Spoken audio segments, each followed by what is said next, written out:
Hey, beautiful soul. Welcome to Spirit Speakeasy. I'm Joy Giovanni, Joyful Medium. I'm a working psychic medium, energy healer, and spiritual gifts mentor. This podcast is like a seat at the table in a secret club, but with mediums, mystics, and the spiritual luminaries of our time.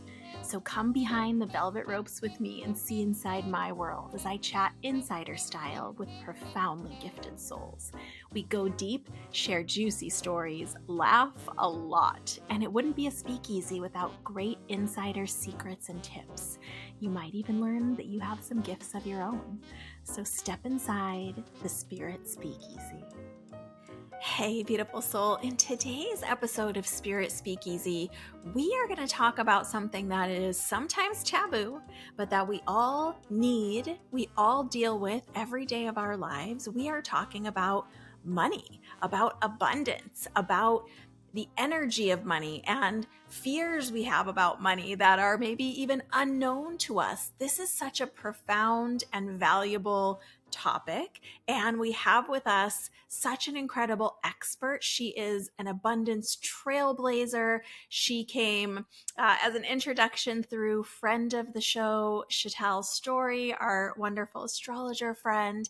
And this conversation was just so profound. Selina Gray is her name. She is going to give us so much in this episode. She gives us concrete tools. She gives us an exercise, a money timeline to work on so we can start really identifying and moving out of our money blocks. So get excited if you are someone who needs money, likes money, makes money, spends money, touches money.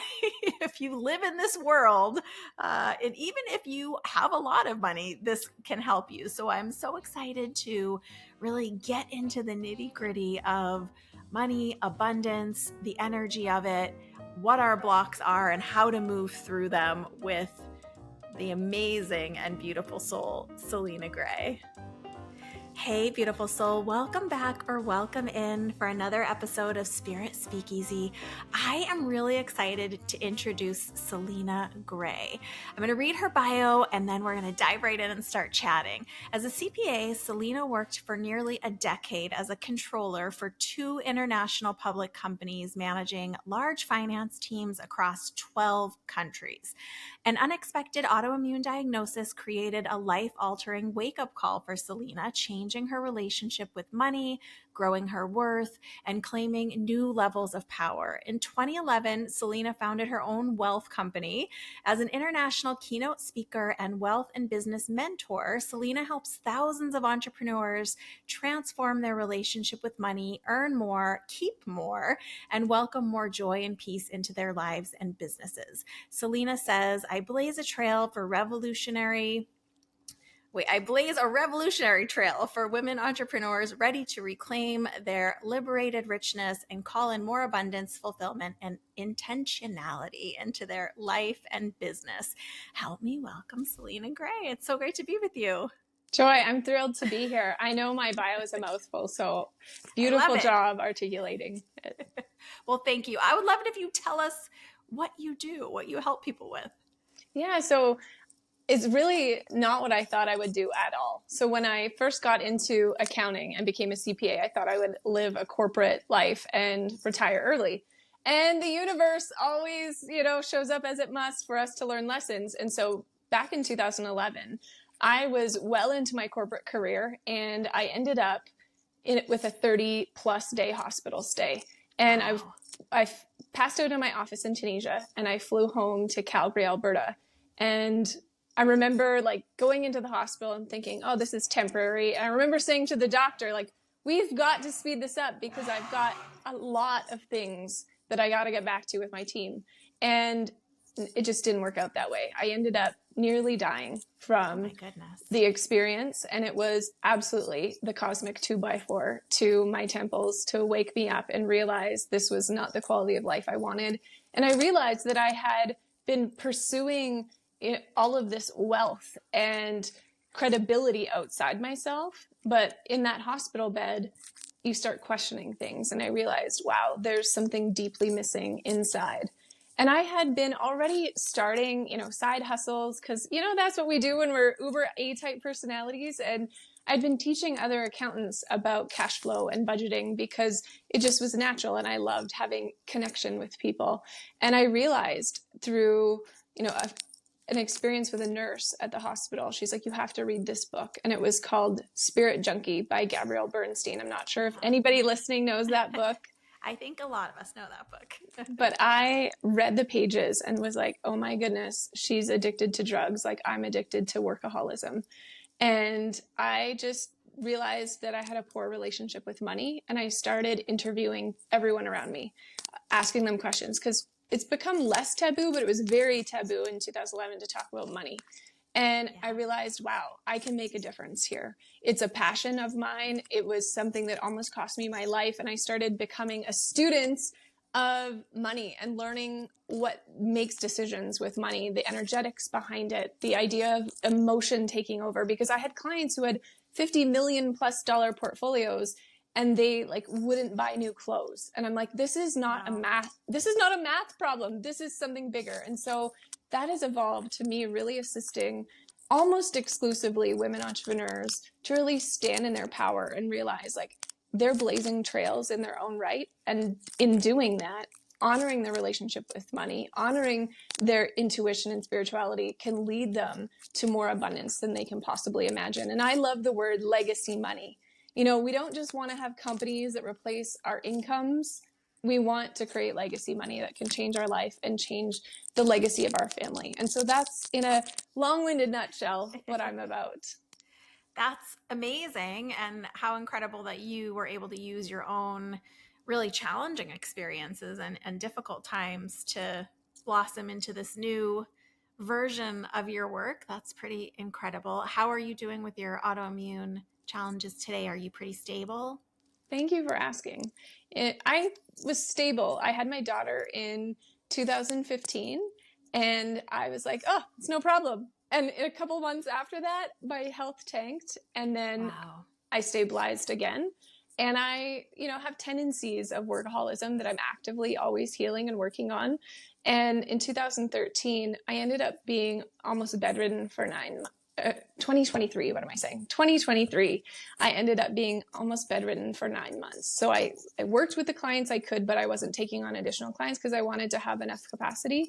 So I was a bit of a shell of myself. So I ended up hiring a functional health doctor in October and completely revolutionized my health. And so I'm really grateful to say that I have nearly 0 symptoms. I have to really watch my energy, but I'm doing so much better, but it's been a roller coaster, even up until, early this year. So I'm really grateful for that. Thank you for asking. Yeah, well, congratulations. And I'm always surprised to see how many highly sensitive people or energetically sensitive people have some version of autoimmune challenge. And kudos to you for keeping up on your own, wellness and development. And I feel like even when we get into these levels of teaching, we're still responsible to be looking after ourselves, but it still can be kind of a hard thing sometimes. It can be extremely hard, especially when you feel like, no, I've got this. And then the autoimmune comes back up and there's another layer of the lesson. And I think it's been one of the greatest teachers that I've had in this lifetime. And it's really been a gateway to me learning more about spirituality, to be completely honest, because, otherwise you can continue to look externally. And I feel like forcing yourself to look at health being wealth makes you look at life differently. I agree. And a lot of us do have the autoimmune challenges, but a lot of us also have the challenges you were describing of being either overproducing or feeling like we have to be the ones to get everything done. How does your work with finances and money and being a striver tie into that overall wellness picture for you personally and in your work? So it's one of the reasons why I evolved my company name to Richness Evolution, because I've really realized it's an evolution and harmonizing the evolution is essential. So I view it as seasons of bursted energy towards when I feel productive. And then I really have to look and come back to the eagle eye view and say, okay, what am I doing here? Do I have the quality of life that I want? Is the identity of who I hold as a CEO actually honoring the quality of the life I want? Does my family get enough time with me? Do I feel resentment towards anything? Because if I do, there's a good sign that I need to tweak some things. So I'm committed 100% to lifelong evolution, which is I'm allowed to grow and expand and change my mind and set incredible boundaries around things that suck energy and cognizant of what really infuses energy into my life. So I love my work, but I know prolonged access to my work can like steal energy. And so I really put boundaries around, and I have my team as gatekeepers to say, okay, Selena, you committed to this many hours a week.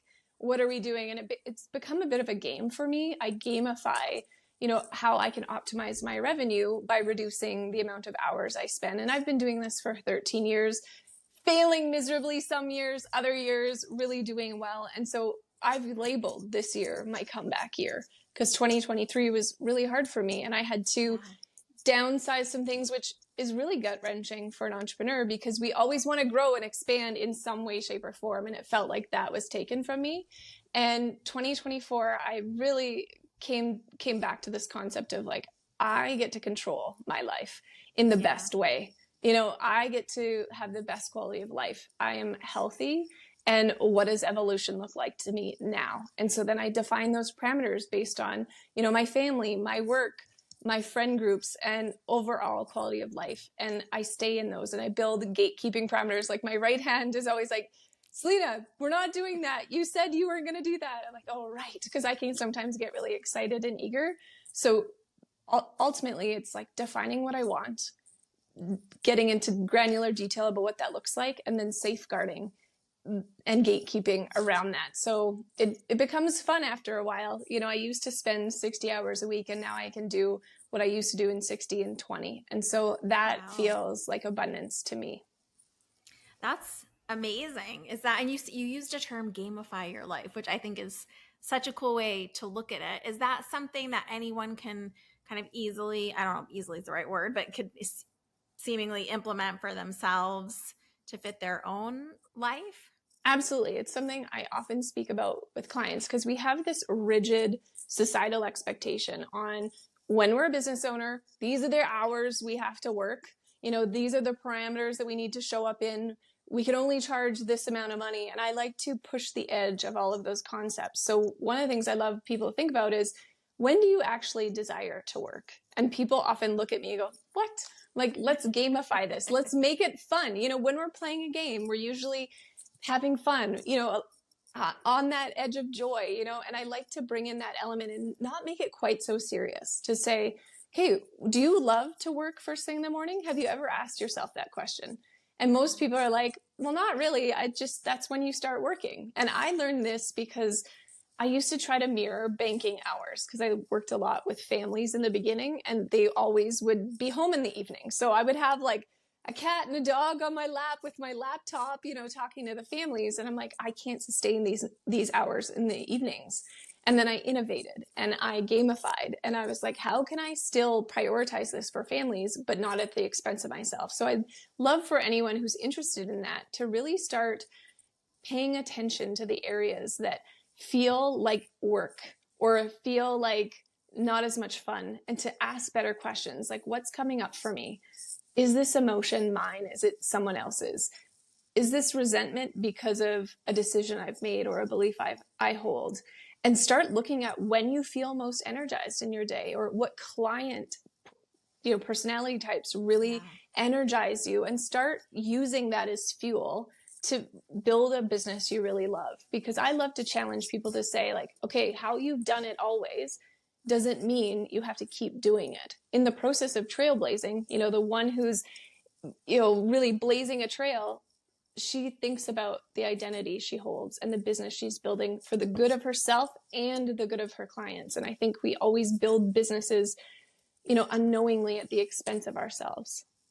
That's such a good point. So then how did you realize I've got my cat and my dog and I'm working these crazy hours and I'm talking to people when they're available and this isn't working for me. How did you shift that? Like, what were the next steps for you? So yeah, and it's a beautiful point. Like, they weren't even my cat and dog. I was going to their house and their animals are sitting on me, you know? Oh, Like, you're at their house. Yeah, We're not even working virtually for this part. Yeah, exactly. This my was way back goodness. in the day. Like, I'm literally at their kitchen table. And so I just started thinking about, how can I close the gap between what I'm doing and what I fantasize about doing? And what I fantasized about doing is literally what I do now. I have an office and I can come into it, but I can close the door, and I have a team who takes care of me, but I get to have the most incredible conversations with change makers and action takers. And I thought about, like, what could that look and feel like? And I visualized it, and it's obviously changed a lot over the years, but I wanted freedom the most. That stuck out as a value that really felt like a yes to me. And so when I thought about it, like, being tied to someone else's schedule didn't feel like freedom to me. And freedom was very much an abundant feeling. I could feel it in my body. Yeah. And that's what I think about abundance. What it does, it's not just monetary. It's like that feeling where you feel like you have wings. And freedom felt like that to me. It felt like abundance. So I started thinking about, okay, what can I do to implement more freedom? What can I do that's for the good of me and the good of my clients? How can I reposition my offers so that everyone wins? And I started realizing I was really attached to trading time for money because I come from an accounting firm. We would charge every 15 minutes of our time. Yeah. And I started immersing myself in education around value instead of time. And so I started thinking about, what is the results I'm actually getting for my clients? What am I doing for them? Can I do that in a different, repurposed way so that they still feel tremendous value, but it's actually really exciting and gives me more freedom? And I started thinking about, what would I do in the evenings if I'm not at my clients' homes? And I was like, I could do anything I want. And so that's what kind of fueled me to keep going. Like, to this day, freedom is still the most important value to me, not because of any other reason than it just really energizes me still. Like, I love to be the creator of my own life. And so that's a non-negotiable for me. So if you're listening to this, you're like, I don't know where to start. Yeah. Like, what is your version of freedom? And then you start thinking about how to take the very next step in making change. You don't have to go all the way to the fantasized state, which is what people typically do, and the gap feels too big. It's like, oh, what's the very next step? It's like, oh, maybe I could do 3 nights a week instead of 5. And then if I do that, how can I repurpose client meetings, or how can I change the value structure for them? And it became like a snowball rolling down a hill for me. It was like intoxicating in the best way. I was like, wow, this is fun. I can find solutions, but on my terms. Does that make sense? It makes perfect sense. And I love that you're already, as we're talking, just, 15 minutes into our conversation, I can feel the infusion of the energy of money and the energy of wealth and the energy of abundance, because you're reframing it almost as not looking at, always the budget and dollars and cents of it, but looking at, okay, what is it that you value? As you said, what is it that you're looking to feel, or what does abundance provide for you in your life, and how does that look, and how can we make smaller steps towards it? Absolutely. It's fundamental, because I believe most people desire abundance in all forms, but we do not know how to execute the steps to make it a reality. And so if we're only focused on money, we can become, obsessed with the dollars instead of what the freedom of the dollars represents to us. And I've had many clients and friends and peers fall into that trap. It's like, oh, I want one more house, or I want to go on, this many more trips. And it becomes kind of a manual thing instead of it's infusing your life with more richness. And so that whole idea of richness evolution is, the more you live your life, the more you want to evolve into your own richness state, defined by you. Like, we all know societal terms looks at richness one way, but to me, like, just because you have a nice car doesn't mean you're rich, because I've seen thousands of people's bank accounts to know that that doesn't automatically carry over. And I've had clients who've got the big ginormous house and the 2.5 kids, statistically, I'm doing air quotes right now, and have the great job downtown, and they feel empty inside. So their abundance, although on paper seems high because they have, high cash flow, but their internal richness and abundance feels low. And so they give it up. they give it up and they follow their values or their heart. Like I always say, if there's something on your heart, it's there for a reason. It's your natural abundance talking to you. And so following that can set you free. And I've had clients who then sold the house and then toured, the world for a year and were like, wow, I can see richness in many different forms, quality of life, relationships. Yes, we do need money. It's like how we function in our society. And money gives us choice, which is one of the reasons why I love it so much. The choice to choose your own richness. That's essential. Does that make sense? Yeah, it makes perfect sense. And as you're saying it, I'm just thinking about this idea of not only what we have coming in, because sometimes that might, I don't know, maybe I'm attaching energy to it, but it might be more incremental to change than changing our value or what we want to put our money towards, for example, to free up other areas. Is that part of the coaching that you give your clients to kind of evaluate all of that as well? Yeah. And like, I like to have a holistic approach. So we're looking at our business to say, okay, what are we feeling energized by? What is feeling depleting? What are the clients we are like obsessed with working with and the ones we're not? And then evaluate that based on the offers we currently have. Do we want to make changes? And what do those changes look like? Because when we start tuning up and making small changes, I like to do things in 12-week sprints, I call them. So we have the opportunity to work across, quarters of the year. It's my CPA background. We can get a lot of things done in 12 weeks. And so we start analyzing those things from curiosity rather than I don't have enough. Lots of entrepreneurs are like, I don't have enough, therefore I must do these things. And one of the things that I strongly believe is scarcity narrows our worldview. Dr. Gabor Mate talks about how trauma narrows our worldview. I 1000% believe that scarcity does the same thing. It just narrows our vision so that that's all we can focus on. And we can't see the things around us. So if we are automatically set on we are behind or I don't have enough or I need to have more, we do not see what's around us in the present, which often we pause and look around and tweak a few things. And I've had clients like within a couple of days earn $30,000 worth of revenue that they couldn't fathom possible before because they were set on, I must do it this way instead of what do I actually want and what could be possible for me. And then every belief we burn down in real time if possible, or we seek additional support. So for example, I had a client who was really excited to work with leaders, but in her relationship with money, she felt like perhaps she wasn't worthy to work with leaders. She could absolutely help them, but there was this subconscious tie to, I don't have enough, so how could I be of value to leaders? And when we started questioning that from curiosity and her value system, she started realizing in real time that it wasn't a comparison. Her gifts were of tremendous value and what she had in her bank account was irrelevant. And she got like 3 clients in the leadership role within a few days. And she was mind blown. And these things happen often. This is not just like one-offs. I think we are often blocked by our money because of 2 things. We don't feel like we have enough, or we're chasing security.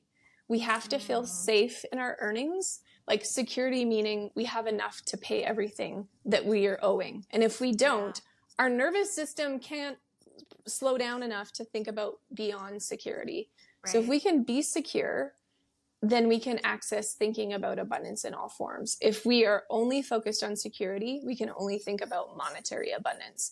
And it's not right or wrong. It just is the way our body reacts. And so I love to get people to a place of making sure they feel secure, and then they can dream. Then they can make small tweaks. Then they can start thinking about their business and their offers in a more streamlined way that's accordance to their gifts or their trails, like I would call, because we all have superpowers that we can trailblaze, and thinking about that makes earning easier, at least in my opinion. I think that those are such important points. If someone's listening or watching and thinking like, okay, I'm kind of in that middle zone of still having some worry about security, still having some worry about paying these bills, whatever it is for the individual, what guidance would you give or tips about starting to make that shift, cross that bridge to that abundant place, or to shifting the mindset at least? So to me, when we think about security, we have to address the numbers. So a lot of people have fear in the numbers. And I like to look at our past choices with numbers as just a collection of experiences. So I like to use that energy. Like, I love to encourage people, like, they can go through their past 6 months in their business and look at some of their costs and think about all the incredible rewarding things that money expended gave them, whether it's knowledge or lessons or experiences or education or whatever it is. To really think about that, because there's a part of us right now who'd be beyond thrilled for how far we've come, from the past. If we look to what we have now, they'd be mind blown, right? And so I like to experience that with money. Seldom do we look at money and think, yes, unless we have a big launch or something. Right. But if we're going through what our costs are, to really, the first step being like to celebrate how you chose to spend it from a place of doing the best you could with what you had. And then secondly, looking at it to say, okay, what do I really need to run this business at a secure place? So what I'm saying by that is go through and like, maybe we don't need 14 subscriptions right now. Maybe we only need 3. Like, most of us can find a pile of money we've set fire to each and every month because we're too busy to just stop those subscriptions, things like that. Or to ask ourselves like, oh, there's this annual cost that keeps popping up in June, and every June it gives me anxiety, but I never seem to save for it. To take inspired actions and say, okay, say that bill is coaching. I'm just making this up, but say every June we've got a coaching bill. We love the coaching, but we don't love the big payment. So we can set up a account that says coaching and then automate, every week, to make sure that thing by the end of 52 weeks, it's paying for itself, so that it's not just weight on our shoulders thinking, oh, June is coming, I don't have it. It's like we have our own back with the interactions with money at a granular number level, that it's starting to come together. And you're starting to look at that and say like, okay, this is part of my security. And looking at, what do I need to earn in my business to make this happen?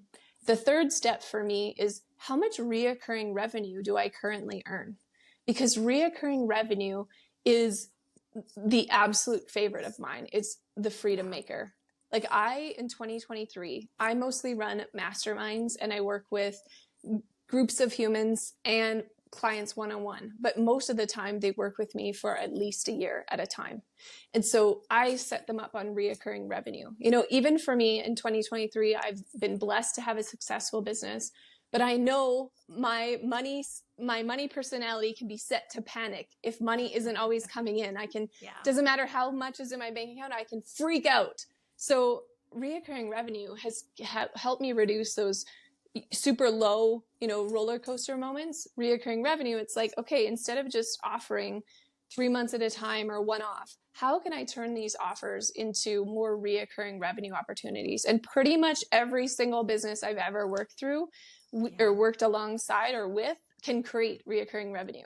And so to me, that is the best safeguard, because all of a sudden you map out your next 6 months and you see money coming in.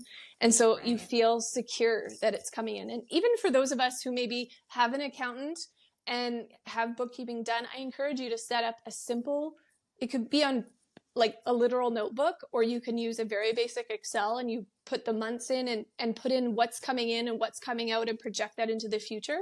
It can create this idea of like, oh, I feel secure, or this is how much I need to feel secure. So it's actually tangible and feasible. And you can go out and motivate yourself to do that. Yeah. And then I like to, number 4, say, well, even though I'm striving for security, I still deserve quality of life. I still deserve abundance in more forms. So I start looking at my life and saying, what could I make small changes to? Like as simple as getting up 30 minutes before my children and just going outside and sipping my tea or my coffee and putting my feet into Mother Earth and letting her energy infuse me, things like that, to just pause and find abundance in walking. Like, I remember feeling like overwhelmed in my business, and I went to this silent retreat in Kripalu in Massachusetts, and we didn't speak for like days. Wow. And so it really forced your other senses to come wide awake. And I remember walking, and I'd never heard the crunch of the leaves and the sound of the trees, the wind in the trees and the birds so vividly. And I left there being like, there is more abundance around me than I could possibly imagine. But when we're laser focused into scarcity, or we're laser focused in finding more clients, it's hard to access that. And that abundance usually fuels me into other things. So here's an example. I look for abundance in other ways. And then what normally happens is, because my energy is now set to a different context, an old client might message me, or someone might buy a ticket of an event I'm doing. And so it all starts working together. So I don't know if that answers your question, but that's a great answer. A few examples to just get yourself out of your own way, because we all do it. Every single one of us gets in our own way. We all have to work on a relationship with money.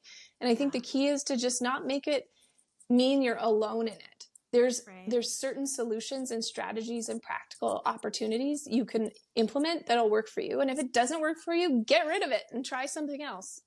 Yeah, I think that's so bad. I love the action steps too. I'm an action steps gal myself. So I think it's so nice to have tangible things that we can look at and do.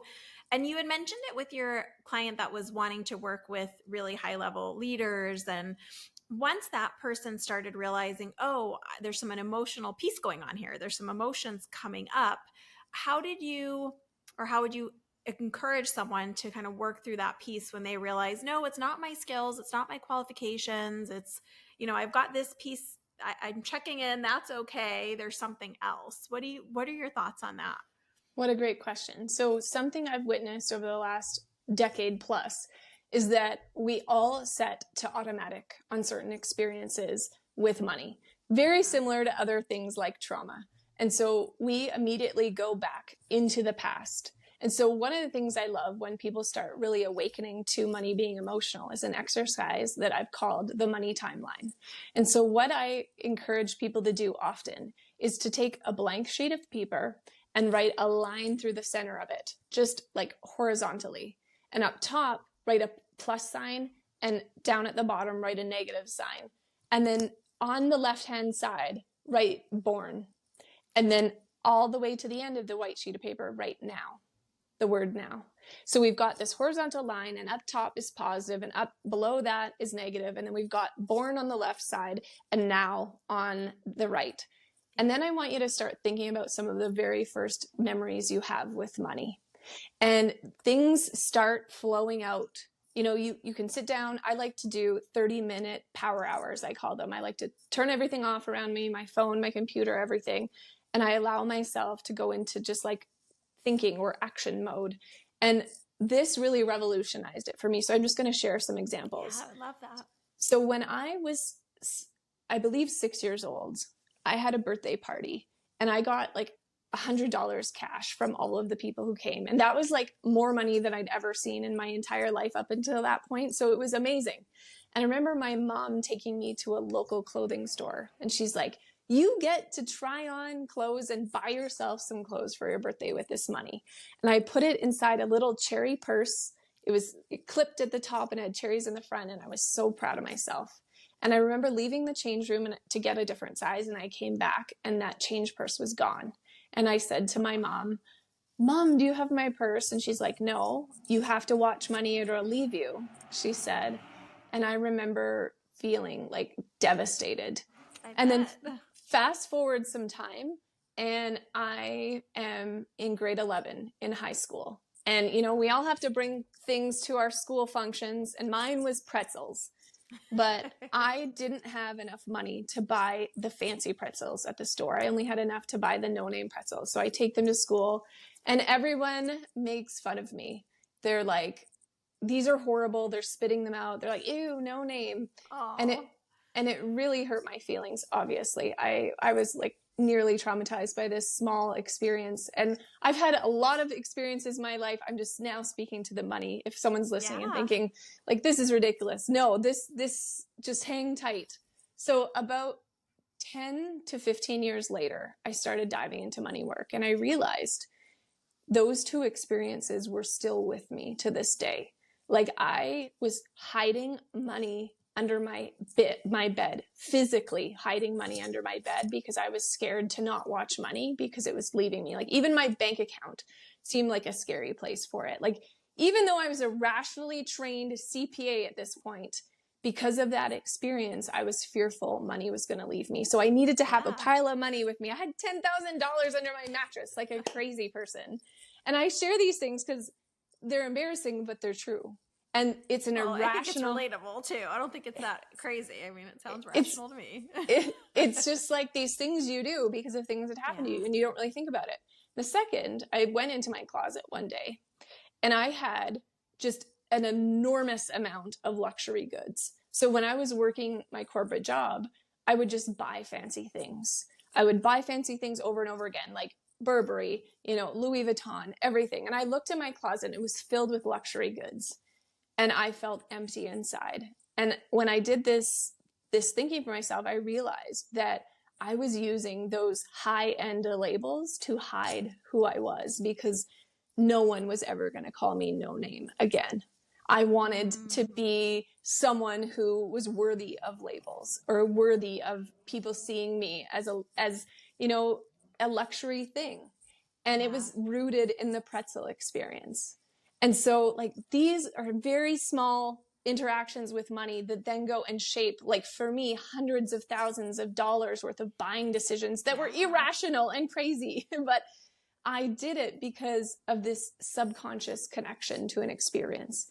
And then I'll give one more example on the positive side. So when I was 12, I grew up, in a lower middle class household. And I, from the age of 14, like bought all of my school clothes and did all of those things. It was a tough but good lesson from my parents. And at 12, I started realizing like I really love money. So I'd go to my aunt's house in the summer and her father-in-law would hire me to do odd jobs. And there was these ridiculously tall buildings in the yard. And he's like, "Can you paint those?" I was like, "Yeah, sure." He's like, "Make me an invoice. Tell me how much you're going to charge me. You have to go cost the supplies and all the things." So it took me like almost all summer to paint these buildings. And I went off on costs and like I had no idea what I was doing. It was a mess.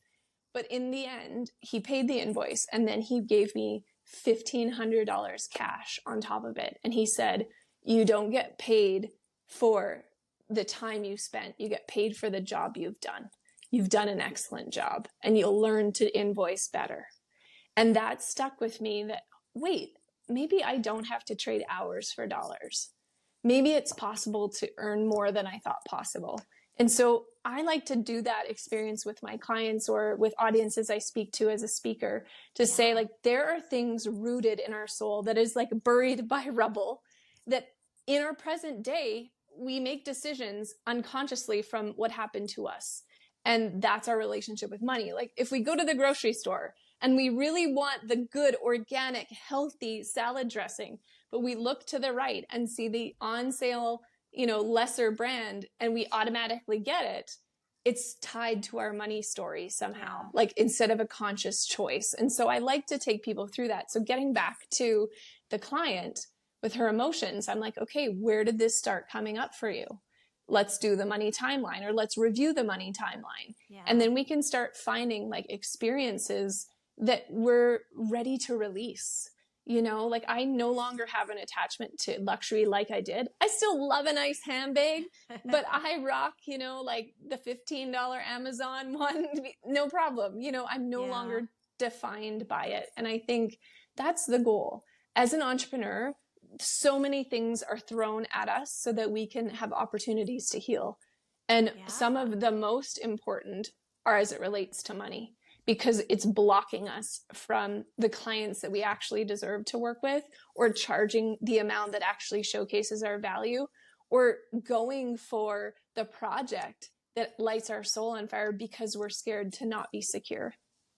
Well, it's so profound too. And thank you for sharing those examples too. They're so helpful because in this work, we talk a lot about patterns and programming that either perhaps came from the community we grew up in or our family of origin, or, having a situation and losing money when you're little or whatever it might be. So it's amazing to see and discover how those things currently affect us in our grown adult lives that still kind of poke their way in there. I love this idea of this exercise too. I work on timelines quite a bit for different parts of my work, actually, so I'm pretty excited. I always explain it like an old-fashioned history class timeline is the way I say it. But I like to say too that, you know, how do you, so say someone's doing this exercise with you or you've assigned it and they're doing the timeline. Is it just the memories that come up for them that they're drawn to from that younger period? Like, it could how do be they anything. know?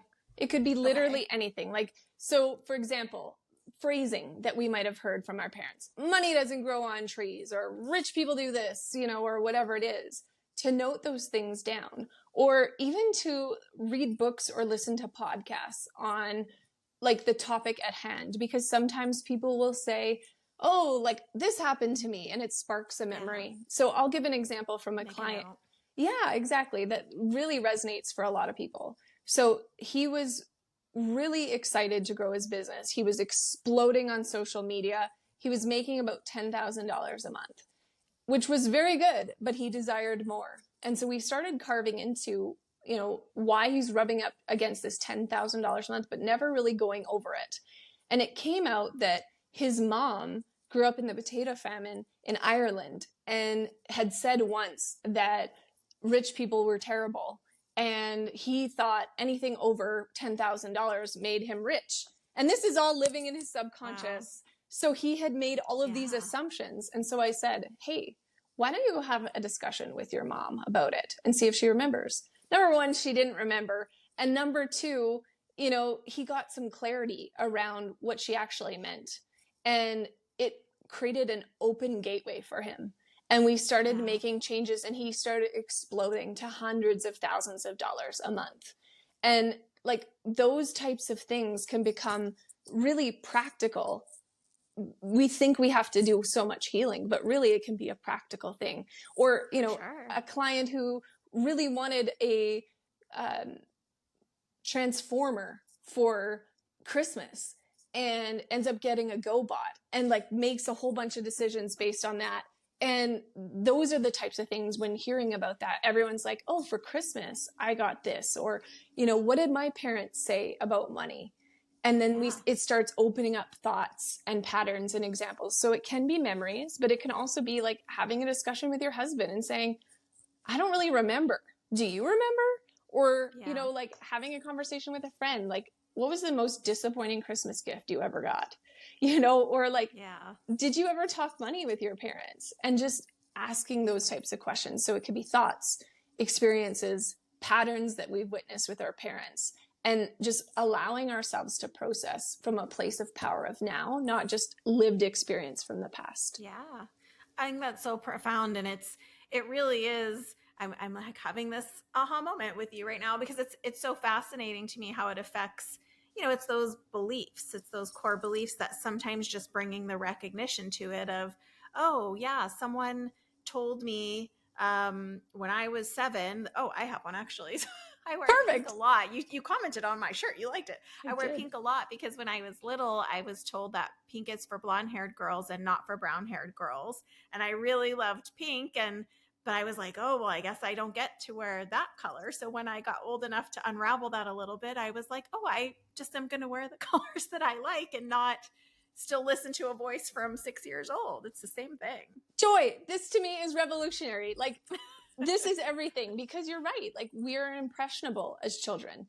And if we see people as a place of authority, we tend to just take what they think as the truth. And that's a great example that's non-money specific, but is exactly related to our money decisions, where it's like, oh my gosh, and how liberating it can be for the little person in you to then be like, brunettes can wear pink. Like, as a brunette myself, I'm like fist pumping in the air, being like, yeah, we can wear pink. Like, that's something we can get behind, and it can be bigger than ourselves, right? And so I love that example. Like, what is your version of the pink shirt as it relates to money? What did people say you couldn't do? Like, I remember my parents being like, well, you'll never go to university. And that could have either created a ceiling or an opportunity for me. And I was like, I'm going to be the first one in my family to go to university. And I was. and Yeah, that's awesome. but that's those minuscule conversations or thought process can really have a big impact on our money. And so that translates to be when we're being CEOs, like we have so much already on our plates and so many hats to wear that sometimes we don't give the credit to just being like, do I actually want to charge this? Or does this seem reasonable? Like, why did I do a 3-month package? Because someone else probably did it and I thought I had to do it too. Like, what if I could innovate that? And instead of doing one offer, maybe it's 2 offers. And all of a sudden I can find this one way to work with more people, which I've done many times. So I think it's really about like allowing ourselves to feel free and to play around like the gamification. And money is always in the undercurrent of our decisions, even if we are extraordinarily wealthy. And I just like to make sure that those decisions honor what we desire instead of honoring the wounds we've held. I think that's so important to hang on to and to kind of sit with and dissect. I have one more question about the exercise because I want everyone to really be able to like take advantage of this amazing exercise opportunity you're giving us. So say that we realize, okay, these are some of the money stories from my childhood and I've identified those. And is the way to kind of correlate them to what's happening now, just to, like you were saying, ask yourself those questions of kind of looking around and, well, how am I allocating money in personal or business or whatever it is? Is that the way to bridge those two things together? So yes, and we can simply be curious about which ones feel like a gut punch to us. So like when you notice the aha moment, like those are the ones to me that are showing the breadcrumbs of change. So like some of them, what I believe is that we're continuously working on this over time. Like once we awaken to something, it's like we cannot forget. Exactly. But have the 1 or 2 that stick out to you and allow them to come up often. Allow yourself to be having interactions and go, ooh, hang on. I remember when my dad said this one thing and now like I always have to budget like this. And then ask yourself, like, so the pattern interrupter or the reprogramming is that from a place of power or wounding? And what do I want now? And what is my legacy money really desiring? And what's the first step of making change for that? So maybe we do need additional work in healing because some are really deep and they can't just be something we converse and change. And some we can, right? Like we have to start analyzing that. So for me, my workaholic wound has been really long and I thought I'd be done with it and it just keeps popping up. But instead of just assuming I'm done, I just get curious again when another version of the ravel comes up and I'm like, oh, right. So one of my biggest wounds with workaholism was having a ton of money in stock options that I never got to enjoy because I was then labeled, sick. And it's a long story, but sometimes when I feel sorry for myself, I think about that money that should have come to me. And then I think that doesn't serve me. With all the experiences I have now and all the gifts that I have now, what could I be pouring into my business with a power energy instead of victim energy? And so then I like to clean it up. So that example is like curiosity leads us to action steps to build traction to therefore get us legacy money. So that's what I love to do is like get clear that money is not just emotional. There's an opportunity for us to clean it up, assess our security, look at reoccurring revenue, and then blast on the opportunity for legacy money. And we can redo those steps often. That's amazing. And you've already given us so much to work with. And I think you probably will agree with me, but I believe that in this work, because it's all energetic, it's like everything is everything. So what's happening in our relationship space is affecting what's happening in our money space, is affecting how we greet the world. And if we're across the board, to your point, are we choosing from a place of fear and lack? Or are we choosing from a place of abundance and intention, which I think is kind of the underpinning of your work as well. Yeah. And it's exactly like that's the essence of richness evolving. So when we know better, we get to choose to do better. And that's what evolving means. And so we're taking all of that and not just siloing it into different areas. We're looking at it from a holistic view to say, wow, like I really did so well honoring my boundaries in this friendship. How can I then take that same power and move it over here into my business and do the same thing with my client? Because we often see those things in silos. And I'm like, come on, you did this amazing thing. What's the transferable energy in your business? Because you did it over here. There's evidence you can do it over here.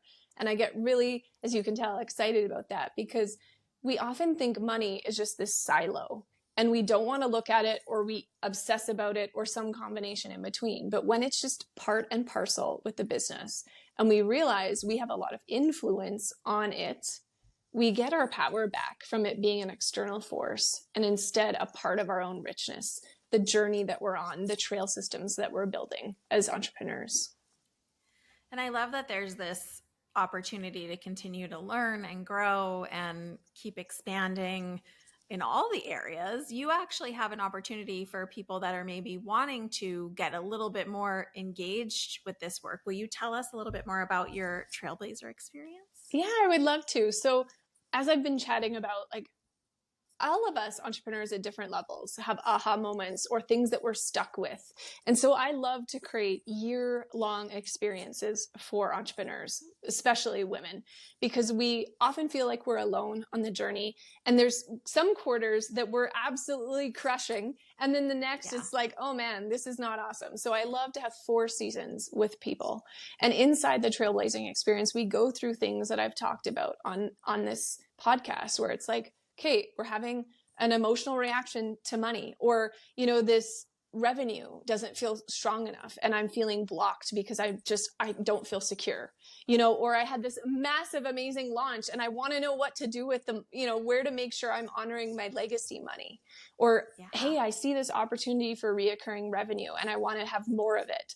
So inside those 12 months, I have a group of us that we go through and we have candid conversations and access to a bunch of trainings that are really strong. They're like the best parts of my last decade, and just have the ability to go through this idea of connection is currency in the Trailblazing experience. So connection is currency, meaning we're not alone. We can borrow the belief of our peers as entrepreneurs. We can talk about the hard things, but we can go on this trail system and earn legacy money that can literally change our life. And that's something that fires me up. And I've had, you know, different iterations of it. You know, I've called it the revolutionary year in the past, and I've had lots of women through it. And it just creates this incredible change for women. And you gain friendships because you talk about subject matter that isn't normally talked about. And so if you're interested in that, I highly encourage you to head over to my website, selinagray.com. But you don't have to come inside and experience with me to do this work. Like, do the exercises from today and just get curious about the things you can shift. And I think either way, there's profound change coming your way. That's incredible. And I will link everything in the show notes so everyone doesn't have to remember selinagray.com, but it's pretty easy to remember. And it's Gray with an A, right? Thank you.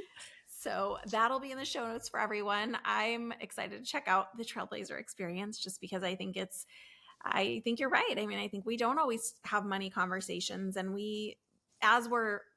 I guess the buzz way to say it is leveling up, but as we're growing and moving through, whether someone I have a client right now that's just wanting to create her own business, all the way to someone who's a very high level, you know, franchised entrepreneur, so to speak, there's always growth happening, and there's always a ceiling for us that we don't know. Yes. So what a better way than to be in community. So interesting you use the word ceiling, because one of my core taglines in this group is, let's have your ceiling become your floor. And we celebrate breaking through ceilings, because when we break through ceilings, it can feel a little wobbly because we're at a new level.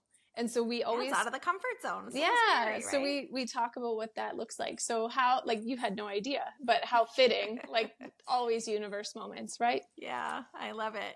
Well, you have graciously agreed to do our spirit speed round too as part of our chat, which I'm pretty excited about.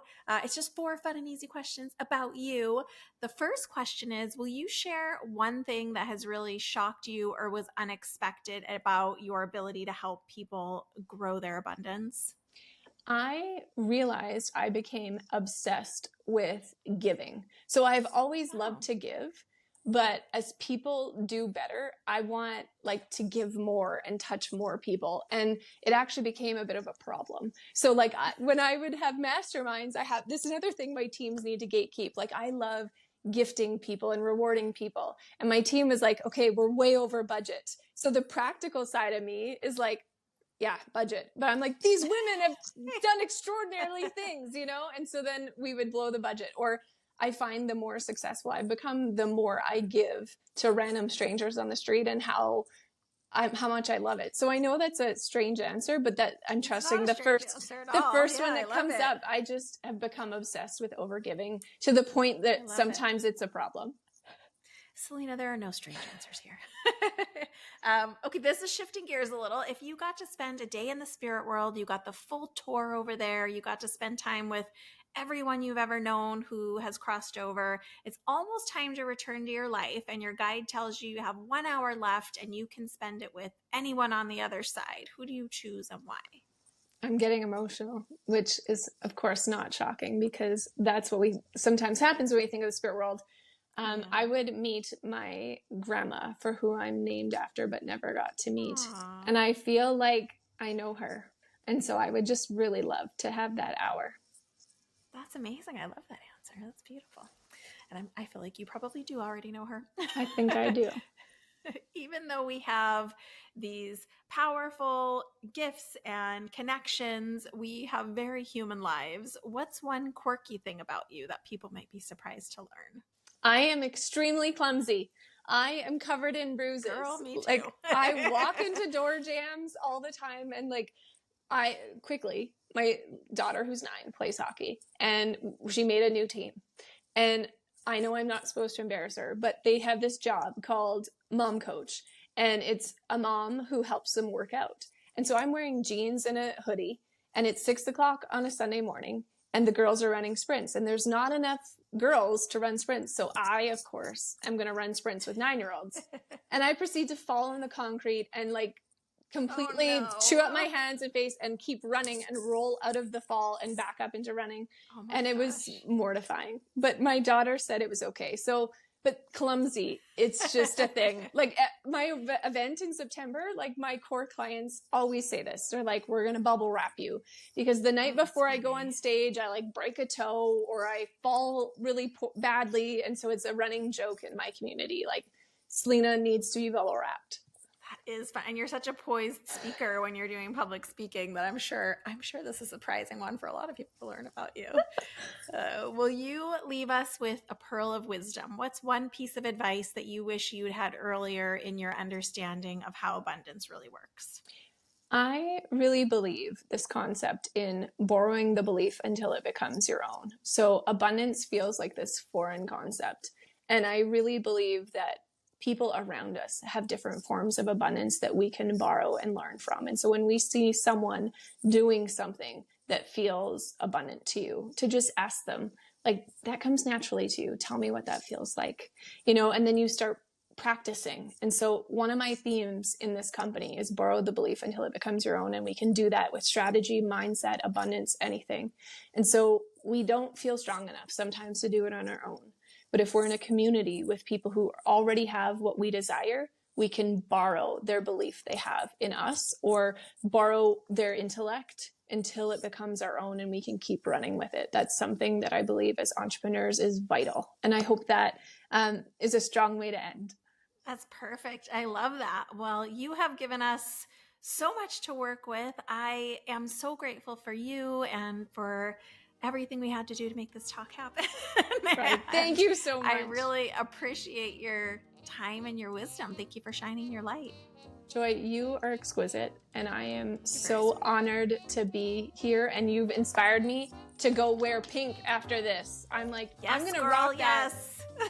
But I appreciate you so much. I've been grateful to have you. Thank you. Wow, that hour conversation went so fast. It felt like 20 minutes. I had to keep checking the time to make sure. Selena was so gracious to open her schedule to us for this conversation for the hour. I wanted to make sure we kept on time, so I kept having to check because there was just so much information and I had so many questions. But what was really cool was even the questions I had made that I wanted to take this opportunity to ask Selena, she naturally answered serendipitously, as you know, often happens here, as part of just what she was saying. She really gave us so much to think about and so much to work with. This is going to be an episode that I am definitely going to personally go back and listen to many, many times. Who is going to try the money timeline? Raise your hand. I'm definitely going to get in there and try that. I would love it for you guys to give your feedback. You don't have to share your timeline and what you wrote and the things from your own life, but I would love it if you would share, I did my timeline in the comments of wherever you're watching this. And big thank you to Selina Gray for her time, her wisdom, for shining her light. And there are so many tips and tools that she gave us about not only money belief, but how to look at our finances, whether it's personal finances, business finances, or the business of family, because that's money in and out too. So she is not only this amazing expert CPA and once controller for 2 international public companies, but now she is really sharing all of this wisdom so beautifully for all of us. So I hope that you are like me and going to scoop up these golden nuggets from Selena and really take them on and sit with them in your own life. I am, as you guys know, wishing you all abundance of your own so that we have more and more to share, as Selena was saying. So big thank you to Selina Gray. Again, I'll list everything of hers in the website, so make sure to check that out as you're working these tools. Make sure to let us know if you tried the tools and how they worked for you. And I am always so appreciative of you being here and sharing this time and space and learning alongside me in a lot of these conversations. So thanks for being here.